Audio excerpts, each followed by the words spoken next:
So I want to talk today about money and happiness, which are two things that a lot of us spend a lot of our time thinking about, either trying to earn them or trying to increase them. And a lot of us resonate with this phrase, so we see it in religions and self-help books, that money can't buy happiness. And I want to suggest today that in fact that's wrong, and that I'm at a business school, so that's what we do, so that's wrong. And in fact, if you think that, you're actually just not spending it right. So that instead of spending it the way you usually spend it, maybe if you spent it differently, that might work a little bit better. And before I tell you the ways that you can spend it that will make you happier, let's think about the ways we usually spend it that don't, in fact, make us happier. We had a little natural experiment. So CNN a little while ago wrote this interesting article on what happens to people when they win the lottery. Turns out people think when they win the lottery their lives are going to be amazing. This article is about how their lives get ruined. So what happens when people win the lottery is, number one, they spend all the money and go into debt. And number two, all of their friends and everyone they've ever met find them and bug them for money. And it ruins their social relationships, in fact. So they have more debt and worse friendships than they had before they won the lottery. What was interesting about the article was people started commenting on the article, readers of the thing. And instead of talking about how it had made them realize that money doesn't lead to happiness, everyone instantly started saying, you know what I would do if I won the lottery? And fantasizing about what they do. And here's just two of the ones that we saw that are just really interesting to think about. One person wrote in, when I win, I'm going to buy my own little mountain and have a little house on top. And another person wrote, I would fill a big bathtub with money and get in the tub while smoking a big fat cigar and sipping a glass of champagne. This is even worse now. Then I'd have a picture taken and dozens of glossies made. Anyone begging for money or trying to extort from me would receive a copy of the picture and nothing else. And so many of the comments were exactly of this type, where people got money, and in fact, it made them antisocial. So I told you that it ruins people's lives and that their friends bug them. It also, money often makes us feel very selfish, and we do things only for ourselves. And we said, well, maybe the reason that money doesn't make us happy is that we're always spending it on the wrong things, and in particular, that we're always spending it on ourselves. And we thought, I wonder what would happen if we made people spend more of their money on other people. So instead of being antisocial with your money, what if you were a little bit more pro-social with your money? And we thought, let's make people do it and see what happens. So let's have some people do what they usually do and spend money on themselves, and let's make some people give money away and measure their happiness and see if in fact they get happier. So the first way that we did this, on one Vancouver morning, we went out on the campus at University of British Columbia, and we approached people and said, do you want to be in an experiment? And they said yes. We asked them how happy they were, and then we gave them an envelope. And one of the envelopes had things in it that said, by 5 p.m. today, spend this money on yourself. So when we gave some examples of what you could spend it on. Other people in the morning got a slip of paper that said, by 5 p.m. today, spend this money on somebody else. Also inside the envelope was money, and we manipulated how much money we gave them. So some people got this slip of paper and $5. Some people got this slip of paper and $20. We let them go about their day. They did whatever they wanted to do. We found out that they did in fact spend it in the way that we asked them to. We called them up at night and asked them, what'd you spend it on, and how happy do you feel now? What did they spend it on? Well, these are college undergrads, so a lot of what they spent it on for themselves was things like earrings and makeup. One woman said she bought a stuffed animal for her niece. People gave money to homeless people. Huge effect here of Starbucks. So if you give undergraduates $5, it looks like coffee to them, and they run over to Starbucks and spend it as fast as they can.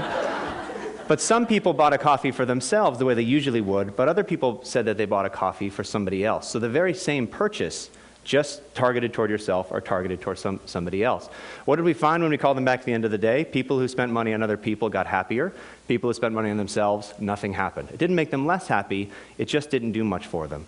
And the other thing we saw is that the amount of money doesn't matter that much. So people thought that $20 would be way better than $5. In fact, it doesn't matter how much money you spent. What really matters is that you spent it on somebody else rather than on yourself. We see this again and again when we give people money to spend on other people instead of on themselves. Of course, these are undergraduates in Canada, not the world's most representative population. They're also fairly wealthy and affluent and all these other sorts of things. We wanted to see if this holds true everywhere in the world or just among wealthy countries. So we went, in fact, to Uganda and ran a very similar experiment. So imagine instead of just people Canada, we say, name the last time you spent money on yourself or other people, describe it, how happy did it make you? Or in Uganda, name the last time you spent money on yourself or other people, and describe that, and then we ask them how happy they are again. And what we see is sort of amazing because there's human universals on what you do with your money and then real cultural differences on what you do as well.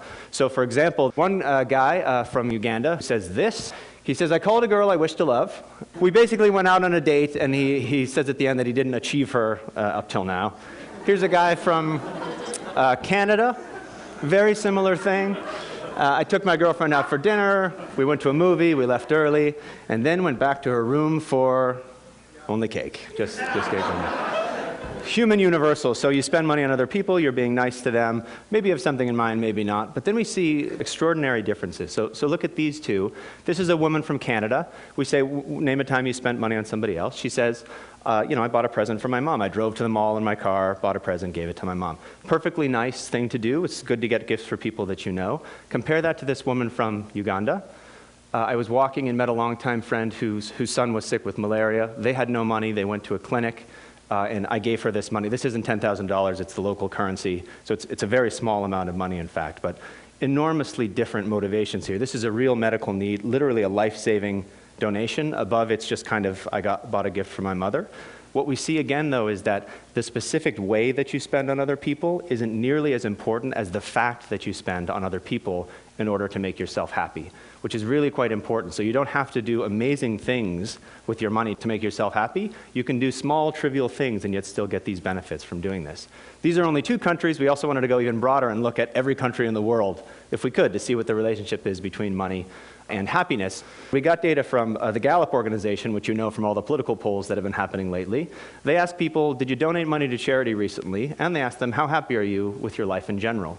And we can see what the relationship is between those 2 things. Are they positively correlated? Giving money makes you happy, or are they negatively correlated? On this map, green will mean they're positively correlated, and red means they're negatively correlated. And you can see the world is crazily green. So in almost every country in the world where we have this data, people who give money to charity are happier people than people who don't give money to charity. I know you're all looking at that red country in the middle. I would be a jerk and not tell you what it is, but in fact, it's Central African Republic. You can make up stories. Maybe it's different there for some reason or another. Just below that to the right is Rwanda, though, which is amazingly green.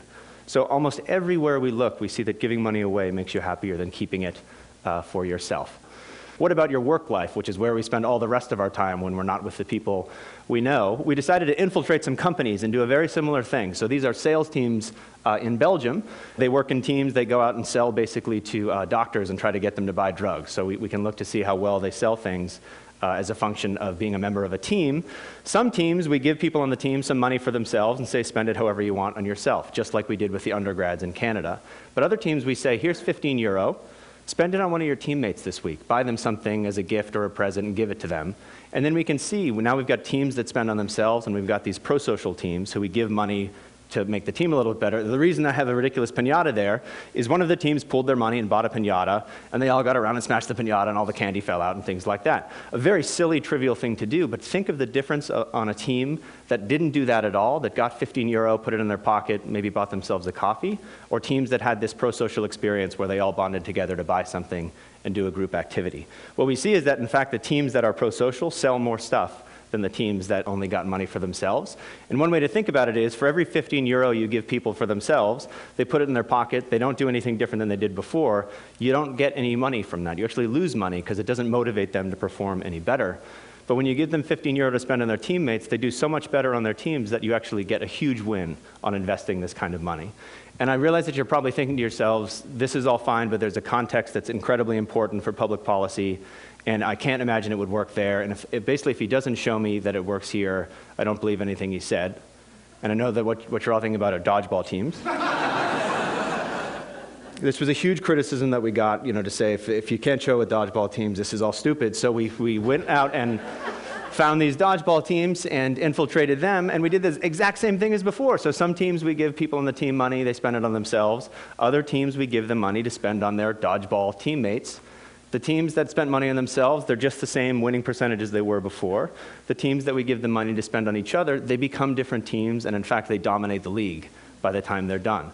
Across all of these different contexts, your personal life, your work life, even silly things like intramural sports, we see spending on other people has a bigger return for you than spending on yourself. And so I'll just say, I think if you think money can't buy happiness, you're not spending it right. The implication is not, you should buy this product instead of that product, and that's the way to make yourself happier. It's in fact that you should stop thinking about which product to buy for yourself and try giving some of it to other people instead. And we luckily have an opportunity for you DonorsChoose.org is a nonprofit for mainly public school teachers in low-income schools. They post projects, so they say, I want to teach Huckleberry Finn to my class and we don't have the books, or I want a microscope to teach my students science and we don't have a microscope. You and I can go on and buy it for them. The teacher writes you a thank you note. The kids write you a thank you note. Sometimes they send you pictures of them using the microscope. It's an extraordinary thing. Go to the website and start yourself on the process of thinking, again, less about how can I spend money on myself and more about if I've got $5 or $15, what can I do to benefit other people? Because ultimately when you do that, you'll find out you'll benefit yourself much more. Thank you.